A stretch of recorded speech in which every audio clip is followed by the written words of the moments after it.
Good morning and welcome to ADRC ARL News. Today is June 31st, 1906 and it is 75 degrees.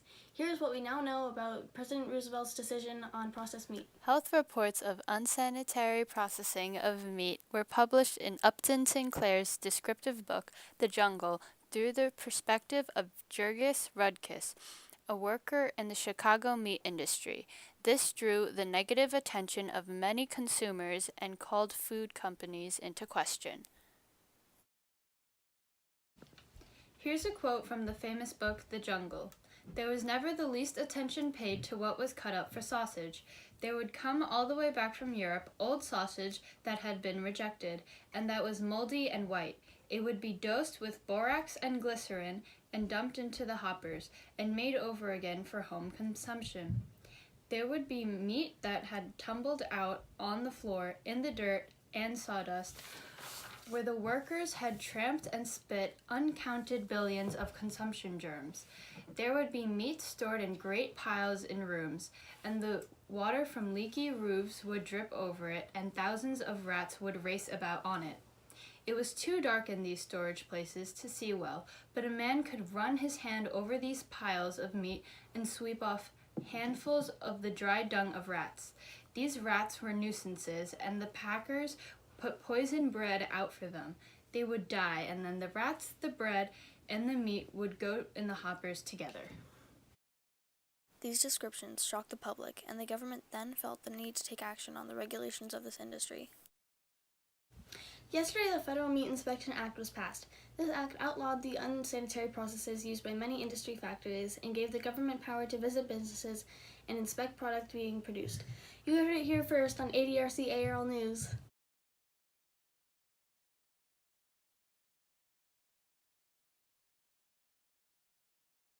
Today's January 17th, 1919. Today's high is 25 degrees with cloudy skies. We now know more information on the temperance movement and the 18th Amendment that was ratified yesterday. Today we are interviewing Carrie Nation, a radical member of the temperance movement who's famous for smashing alcohol bottles with a hatchet as a symbol of moral protest. So, Mrs. Nation, what was the reason for you to turn into a demonstrator for prohibition? Alcohol can lead to domestic violence and poor behavior in society.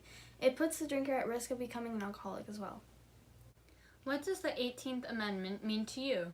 To most people, it simply means that it is illegal to transport, sell, or buy alcohol in the U.S. But to me, it means the end of an era of violence and corruption. This amendment will change the lives of people for the better.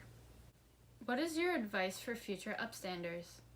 Fight for what you believe in. Don't be discouraged by people against you. Confront the problem, even if you are alone. Thank you, Miss Nation, for spending time here today to speak on behalf of the temperance movement.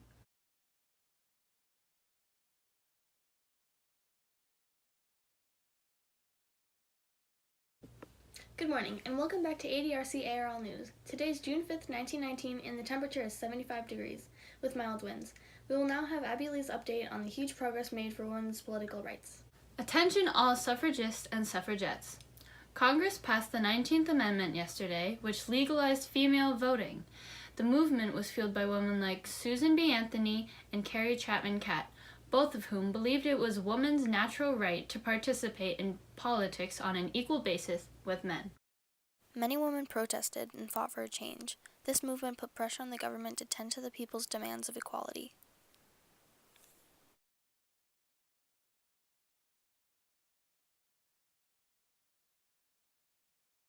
Susan B. Anthony was the first woman who attempted to vote, and Carrie Chapman Catt was the leader of the National American Women's Suffrage Association. Here we have Alice Paul, another dedicated member of the suffragist movement.